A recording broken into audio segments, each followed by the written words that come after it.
اور آپ کے اس عمل کو انشاءاللہ آخرت کے لیے توسے بنائے الحمدللہ۔ بات دراصل یہ ہے کہ ایک آدمی نے مجھ سے پوچھا ہے کہ جنات جو ہیں وہ انسان پہ اثر انداز ہو سکتے ہیں؟ السلام علیکم ورحمۃ اللہ۔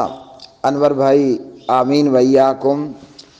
اللہ تعالیٰ دنیا میں بھی توشہ دے، یہاں بھی کھانا ہے نا، مولویوں کو میٹھا بہت پسند ہے، تو اللہ ہمارے نیک اعمال کو آخرت کا توشہ بھی بنائے، اور یہ محنت جو تھوڑی سی ہے اللہ تعالیٰ قبول فرمائے، اور اللہ اپنی رحمت کے ساتھ دنیا میں بھی توشہ عطا فرمائے۔ اچھا جی، سوال یہ ہے کہ جنات ہمارے اوپر اثر انداز ہوتے ہیں۔ سب سے پہلی بات تو یہ ہے کہ ہم نے گھبرانا نہیں ہے۔ ہاں جی، مہنگائی سے پورے ملک کا بیڑا غرق کر دیا، پھر بھی گھبرانا نہیں ہے۔ بہرحال سب سے پہلی بات یہ ہے کہ ہم نے گھبرانا نہیں ہے۔ جو بندہ گھبرا جاتا ہے نا، پھر وہ مارا جاتا ہے۔ مکہ کے جو، اور یہ میں اس لیے آپ کو تھوڑی ڈیٹیل میں جا رہا ہوں کہ آج ہمارے معاشرے کے آوے کا آوا خراب ہے، یعنی پورا معاشرہ بری طرح خراب ہو چکا۔ کیا مطلب ہے کہ اہل حدیث ہے یا کوئی اور ہے یا کوئی اور ہے، ہاں جی، اعمال کا، عقائد کا، بس انا للہ و انا الیہ راجعون ہی ہو چکا ہے۔ اللہ اکبر، اللہ اکبر، اللہ تعالی ہم پر رحمت فرمائے۔ ہم ہر دوسرے مسئلے میں جنات کو، ہوائی چیزوں کو، تویزات کو، وغیرہ وغیرہ کو لے کر نا گھبرا جاتے ہیں۔ اللہ اکبر۔ اور یہ پھر گھبراہٹ، اس گھبراہٹ سے عامل بابے ہمارا پوری طرح مس یوز کر لیتے ہیں۔ اللہ اکبر۔ ایمان کا بھی، عقائد کا بھی، جیب کا بھی، عزت کا بھی جنازہ نکالتے ہیں۔ کیوں نہیں گھبرانا؟ وجہ آخر، اللہ اکبر، سورۃ الجن ہے، اور ہمیں ہمارے پیارے نبی علیہ السلام کی احادیث کے اندر، ان آیات کے اندر، ان کی تفاسیر کے اندر یہ بات ملتی ہے۔ مکہ کے جو مشرک تھے نا، وہ گھبرا بہت جایا کرتے تھے، تو ان کی اس گھبراہٹ کا فائدہ جہاں عامل بابے اٹھاتے ہوں گے، وہ جو بتوں کے اوپر پنڈت لوگ تھے وہ اٹھاتے تھے، جنگلوں میں موجود جنات بھی ان کی گھبراہٹ کا فائدہ اٹھاتے۔ اللہ اکبر۔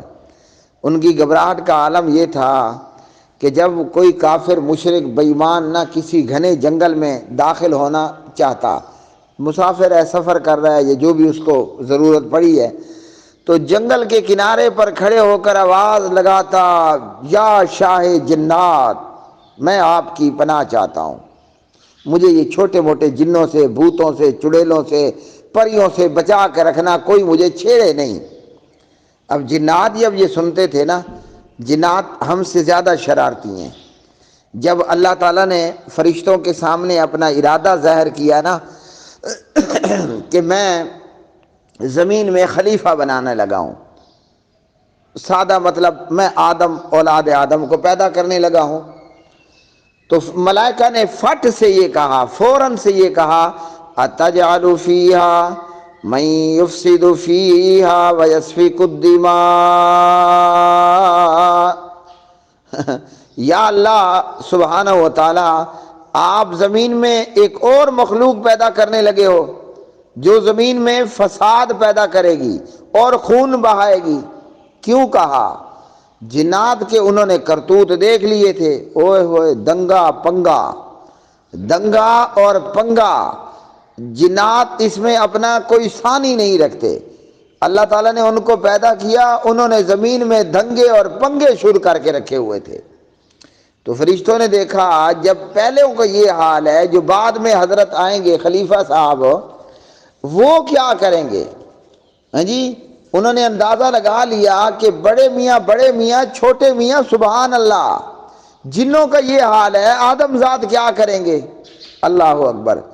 تو بنیادی طور پر یہ ہے کہ جنات بہت شرارتی ہیں۔ جب وہ دیکھتے ہیں نا کہ آدم ذات ہم سے ڈر رہا ہے، یہ آپ کا سوال کہ جنات آدم ذات پر اثر انداز ہوتے ہیں، تو جب بندہ آدم ذات جاتا ہے نا گھبرا، اور جنات وہ نوٹ کر لیتے ہیں، اوئے ہوئے ہوئے، پھر تو ان کی شرارت اور زیادہ بڑھ جاتی ہے۔ تو ہمیں گھبرانا کوئی نہیں ہے۔ اس کے بعد آپ کا بھلا ہو جائے، جنات کا اثر انداز ہونا، جنات کے اثر انداز ہونے سے پہلے ہم یہ دیکھ لیں ہمارے پاس آخر وہ کون سا ایٹم بم ہے کہ ہم جنات کی اثر اندازی کو اپنے اوپر سے روک پائیں، روک سکیں۔ اللہ اکبر، وہ دیکھنا ضروری ہے۔ ہمارے پاس نہایت مضبوط ہتھیار موجود ہے، بڑا بہترین بارود موجود ہے، بڑا خوبصورت ایٹم بم موجود ہے، جنات کی اثر اندازی کو اور ان کی شرارتوں کو روکنے کے تعلق سے۔ نمبر ایک، 5 وقت کی با جماعت نماز پڑھیں۔ اللہ اکبر، کیوں پڑھیں بھائی؟ کیا فائدہ ہوگا؟ فائدہ یہ ہوگا کہ جب میں 5 وقت کی با جماعت نماز پڑھتا ہوں نا تو میں 24 گھنٹے اپنے استنجے کا بھی خیال رکھتا ہوں، نیچے سے پلیدگی ختم۔ جب میں 5 وقت کی نماز پڑھتا ہوں میں 5 وقت باوضو بھی رہتا ہوں، استنجے کی وجہ سے میں پلیدی سے بچ جاتا ہوں اور وضو کی وجہ سے مجھے پاکی حاصل ہو جاتی ہے۔ اور نبی رحمت جناب محمد الرسول اللہ صلی اللہ علیہ وسلم مسلم میں بتا رہے ہیں الطہور شطر الایمان، طہارت، پاکی، صفائی یہ نصف ایمان ہے۔ اچھا، جب بندہ نمازی ہوتا ہے نا تو آپ دیکھیں گے اس کے جو نیلز ہیں، ناخن، وہ بھی کٹے ہوئے ہوں گے، ہاتھوں کے ہوں یا پیروں کے ہوں۔ کیوں بندہ کاٹ لیتا ہے؟ کہ وضو میں کہیں بریک نہ آ جائے، وضو پورا ہو جائے۔ مطلب نمازی بندہ بہت پاک صاف ستھرا ہوتا ہے، یہی بات ہے نا۔ نمازی بندہ نہایت پاک صاف ستھرا ہوتا ہے، لباس ہو، جسم ہو۔ اللہ اکبر، جنات پاک صاف بندے پر حملہ آور ہو ہی نہیں سکتے، جنوں کی ایسی کی تیسی۔ ہاں جی، تو ہمارے پاس نہایت قیمتی اعلیٰ کوالٹی کا بارود ہے جنات کے لیے۔ ہر وقت استنجے سے رہنا، 5 نمازوں کے لیے کم از کم باوضو ہو جانا اور پھر 5 نمازیں ادا کرنا، تو یہ وہ بارود ہے، یہ وہ گولہ ہے، یہ وہ ہتھیار ہیں کہ ہمارے اوپر شیطان کا اثر نہیں ہوگا۔ اگر دوسرے بندوں پر 100% ہوتا ہے تو نمازی پر بمشکل 1% کے قریب۔ پھر ہمیں شریعت نے صبح شام میں پڑھنے کے لیے اذکار بتائے ہیں، نمازوں کے بعد پڑھنے کے لیے اذکار بتائے۔ اللہ اکبر، اب مثال کے طور پر صبح اور شام کم از کم 10 مرتبہ ہمارے ہاں جو چوتھا کلمہ معروف ہے نا، لا الہ الا اللہ وحدہ لا شریک لہ لہ الملک ولہ الحمد وہو علی کل شیء قدیر، یہ پڑھ لیں، مجال ہے کہ جن کا ہمارے اوپر اثر ہو سکے۔ اور اسی طرح پھر باقی بہت سارے ذکر و اذکار ہیں، صبح شام کے ہوں یا نمازوں کے بعد کے ہوں یا رات کو سوتے وقت سورۃ البقرہ کی پہلی آیات ہوں اور سورۃ البقرہ کی آخری آیات ہوں وغیرہ، روٹین مطابق سورۃ ملک پڑھنا ہو، سورۃ کہف پڑھنی ہو وغیرہ وغیرہ، یہ وہ سب عملیات ہیں کہ جنات کا اثر انداز ہونا ہمارے اوپر سے روک لیتے ہیں وغیرہ وغیرہ۔